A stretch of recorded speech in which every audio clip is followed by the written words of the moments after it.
बिस्मिल्लाहिर्रहमानिर्रहीम। आज मैं आपको एक और डिश बताने लगी हूँ। आई होप आपको ये डिश मेरी अच्छी लगे। ये है मूंग मखनी। मूंग मखनी के लिए मुझे 1.5 कप साबुत मूंग चाहिए थे और उसको मैंने वॉश करके अच्छी तरह से और पूरी 2-3 दफ़ा अच्छी तरह खुले पानी में धो के तो उसको भिगो के रख दिया था 10-15 घंटे के लिए। अगर आप इतने घंटों के लिए भिगोएंगे तो इतनी शानदार आपकी दाल बनेगी और बहुत अच्छे ये पकेंगे भी और बिल्कुल घुल जाएंगे और बहुत फ्लेवरफुल लगेंगे। आई होप आपको ये टिप भी अच्छी लगे। 15 घंटे से ज़्यादा भिगो के भी रख सकते हैं आप इसको। इसी तरह फिर आप कपड़े में लपेट के इस तरह करके जब वो उसकी छोटी सी कॉम्प्लें निकल आए तो वो भी बहुत एनर्जेटिक होता है हमारे लिए और बहुत फ़ायदेमंद होता है। और इसको मैं अब इस तरह करके देखें, ये 15 घंटे भीगे हुए हैं और साइज़ में भी थोड़े बड़े हो गए हैं। और मैं सेम पानी को यूज़ करूँगी। इस पानी को कभी थ्रो नहीं करना चाहिए क्योंकि बहुत सारे विटामिन्स और मिनरल्स जो भी इस दाल में होते हैं वो पानी में भी आ चुके होते हैं। तो आपको वो पानी थ्रो नहीं करना चाहिए, हमेशा उसी पानी में ही पकाना चाहिए। अब इसको मैं प्रेशर कुकर में बनाऊंगी और इसको ऐसे ही 4 मिनट के लिए प्रेशर दूंगी और ये बहुत शानदार घुल जाएगा इसमें प्रेशर कुकर में। और 1 चम्मच मैं इसमें पिंक सॉल्ट का डालूंगी और बस उसके बाद बाकी जितने भी मसाले, अलग मसाला जो बनाऊंगी उसमें सारे स्पाइसेस जाएंगे। लेकिन बॉईल करने के लिए उसमें 1 चम्मच डालने से और इसको फिर एक आधी दफ़ा आप हल्के हाथों से घुमा लें और फिर इसको प्रेशर लगाएं ऐसे ही 4 मिनट के लिए। बहुत अच्छी घुलेगी और बहुत अच्छी बनेगी इस तरह। ये जो मेरी रेसिपी है आई होप आपको अच्छी लगे और बहुत फ्लेवरफुल बनती है इस तरीके से। अब अल्हम्दुलिल्लाह मैंने अब इसको 4 मिनट के लिए प्रेशर लगा लिया है। देखिए बहुत अच्छी घुल गई है और इसका पानी पूरा खुश्क हो गया।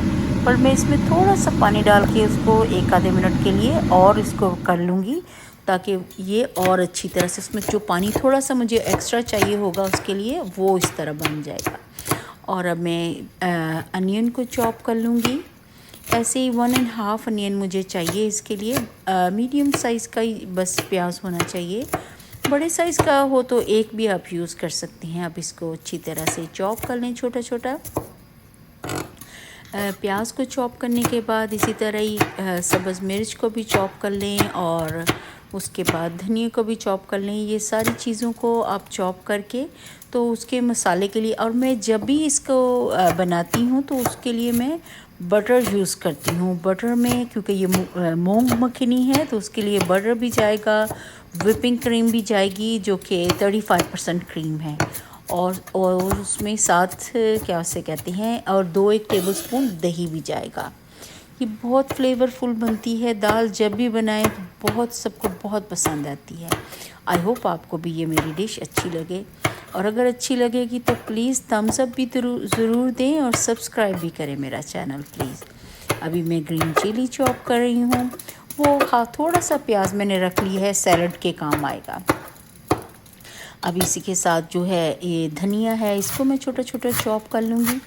और धनिया किसी भी खाने में गार्निश के लिए बहुत अच्छा लगता है और बहुत खूबसूरती देता है और कलर कॉम्प्लीमेंट भी बहुत देता है क्योंकि वो येलो सी बनेगी और ये ग्रीन सा तो उसके ऊपर बहुत अच्छा लगेगा। और साथ ही मैं चेरी टमेटो भी यूज़ करूँगी, उनको भी 2 हिस्सों में काट लूँगी या स्प्लिट कर लूँगी और वो चेरी टमेटो भी इसमें ख़ास कर पे बहुत अच्छा फ्लेवर देते हैं। इनको छोटा छोटा इस तरह इनको काट लूँगी। अब ये सारी चीज़ें एक साथ रेडी कर लें फिर बनाने में बहुत आसानी रहती है। अभी इसके साथ ही देखिए मैं थोड़ा सा पानी डाल के दाल को भी बॉईल कर रही हूँ। तो इस तरह करके बस इतना सा पानी मुझे उसके लिए चाहिए होगा। जैसे ही आप देखें कि ये बहुत अच्छा बन रहा है और दाल पूरी गली हुई है और इसके अंदर थोड़ा सा पानी डाल के मैंने बॉईल किया ताकि वो पानी मुझे उसके जब मैं दाल उसके अंदर मसाले में ऐड करूँगी तो वो पानी यूज़ हो जाएगा। मैंने 2 टेबलस्पून बटर लिया है और उसको थोड़ा सा गर्म कर रही हूँ। जैसे ही वो गर्म होगा तो इसमें फिर मैं प्याज डालूँगी। प्याज के साथ ही 2 टेबलस्पून मुझे जिंजर गार्लिक का पेस्ट ऐड करूँगी। बहुत अच्छा लगता है और ये मैं प्याज डाल रही हूँ इसके अंदर। क्योंकि बटर अब मेल्ट होना शुरू हो गया, पिघलना शुरू हो गया। मैं ये सारा अनियन डाल दूँगी और साथ साथ इसको बनाती जाऊँगी। अब साथ ही मैं इसके अंदर 2 टेबलस्पून जिंजर गार्लिक का पेस्ट भी ऐड करूँगी। आप अपने हिसाब से कम या ज़्यादा कर सकते हैं। मुझे उसमें ये इतनी ही क्वांटिटी में बहुत फ्लेवरफुल लगता है, तो मैं इतनी ही क्वांटिटी डालती हूँ। अभी 2 टेबलस्पून मैंने जिंजर गार्लिक का पेस्ट ऐड कर दिया है। साथ साथ चम्मच चलाते जाएं, मिक्स करते जाएं। जैसे ही थोड़ा सा ये कैरामलाइज़ होगा तो फिर इसमें हम बाकी चीज़ें भी ऐड करेंगे। देखिए ये काफ़ी हद तक पकना शुरू हो गया है। थोड़ी सी आंच आप हल्की कर सकते हैं ताकि प्याज और जिंजर गार्लिक का पेस्ट जले नहीं, क्योंकि अगर बहुत तेज़ आंच पे करेंगे तो जलने का डर होता है। अभी इसमें मैं हरी मिर्च डाल दूँगी, टमाटो ऐड कर दूँगी। हरी मिर्च का इतना अच्छा और शानदार, आप कटी हुई भी डाल सकते हैं और कूटी हुई भी डाल सकते हैं। आपको जिस तरह भी, मैंने ये कटी हुई डाली है और थोड़ी सी मैंने बाद में गार्निश के लिए रख ली है, आधी मैंने इसके अंदर यूज़ कर ली है। देखिए कलर। अब थोड़ा सा पानी डालूँगी ताकि वो मसाले जले नहीं या उसके साथ चिपके नहीं। अब उसके साथ ही मैं सारे स्पाइसेस ऐड कर दूँगी जो इसके अंदर जाएंगे। इसके लिए जो मुझे स्पाइसेस चाहिए वो है, ये हल्दी पाउडर है जो कि 1.5 टीस्पून जाएगा। ये सॉल्ट है 1.5 टीस्पून जाएगा, पिंक सॉल्ट। और ये लाल मिर्च है जो 1 टीस्पून जाएगी। और ये काली मिर्च है 1 टीस्पून जाएगी। थोड़ी सी चुटकी एक अजवाइन है। और ये सौंफ का पाउडर है, कुटी हुई लाल मिर्च है। और ये धनिया पुदीना अनारदाना पाउडर है, ये उसके अंदर जाएगा। ये सारे स्पाइसेस उसके अंदर जाएंगे और खाने को बहुत, और ये ज़ीरा पाउडर है और ये हल्दी पाउडर है। ये सारे स्पाइस उसके अंदर जाएंगे और खाने को बहुत फ्लेवरफुल, अगर आप ये सारी स्पाइसेस ऐड करेंगे खाना बहुत फ्लेवरफुल बनता। लाल मिर्च मैंने ऐड कर दी है, हल्दी ऐड कर रही हूँ। आपको अगर स्पाइसेस कम या ज़्यादा करनी है तो आप कर सकते हैं। थोड़ा सा मैंने अभी ऐड कर दिया है क्यूमिन सीड, और हाफ़ मैं बाद में इसके, जब मैं बाद में भी लगाऊंगी तो तब ऐड कर लूँगी। और ये कुटी हुई लाल मिर्च डाल रही हूँ। और ये अनारदाना पाउडर डाला है, ये भी 1 पिंच मैंने डाला है। और ये पिंक सॉल्ट है।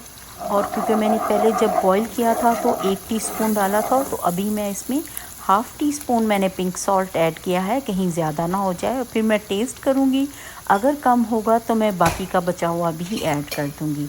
आप प्लीज़ ये टिप ज़रूर याद रखें, एकदम सारा ना ऐड किया करें। और ये मैंने वो क्रीम डाल दी है 35%, और साथ इसको मिक्स करती जाऊँगी। और ये इस खाने को, क्योंकि ये मूंग मखनी है तो इसमें क्रीम तो जाएगी ही। और साथ ही में इसमें थोड़ा सा 1 टेबलस्पून दही भी ऐड कर दूँगी। और साथ साथ अब ये मैं अब जो दाल अच्छी तरह से बॉईल की थे साबुत मूंग, अब मैं वो ऐड कर दूँगी।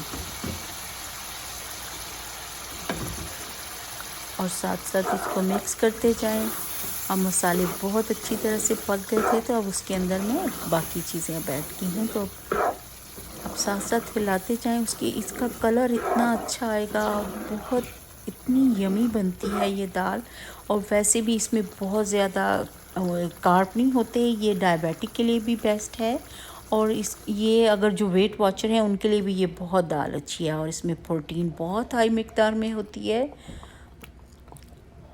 देखिए माशाल्लाह ये बहुत अच्छी बननी शुरू हो गई है। आप इसको ढाँप के थोड़ी देर के लिए बनाएंगे ताकि जितनी स्पाइसेस उसके साथ ऐड की हैं वो सारे इसके साथ टुगेदर हो जाएं और खाने को और फ्लेवर दें। थोड़ी देर पकेंगे ताकि वो उनका कच्चापन नहीं रहे। अल्हम्दुलिल्लाह देखें ये रेडी हो गई है। अब उसके ऊपर मैंने गार्निश के लिए धनिया डाल दिया था, हरी मिर्च डाल दी थी। बहुत अच्छी लगी और बहुत यमी बनी। आई होप आपको मेरी ये डिश अच्छी लगे। अगर अच्छी लगी है तो थम्स अप भी दें। प्लीज़ सब्सक्राइब करें मेरा चैनल। और जब भी खाना बनाएं दुरूद शरीफ पढ़ के बनाएं। इंशाल्लाह आपके खानों में बहुत जायका आएगा और आपके बहुत सारे बिगड़े काम भी अल्लाह जी बनाएगा। जज़ाकल्लाह गाइस मेरी वीडियो देखने के लिए बहुत शुक्रिया गाइस। अगर कोई रेसिपी है तो शेयर करें। कि अल्लाह हाफिज़।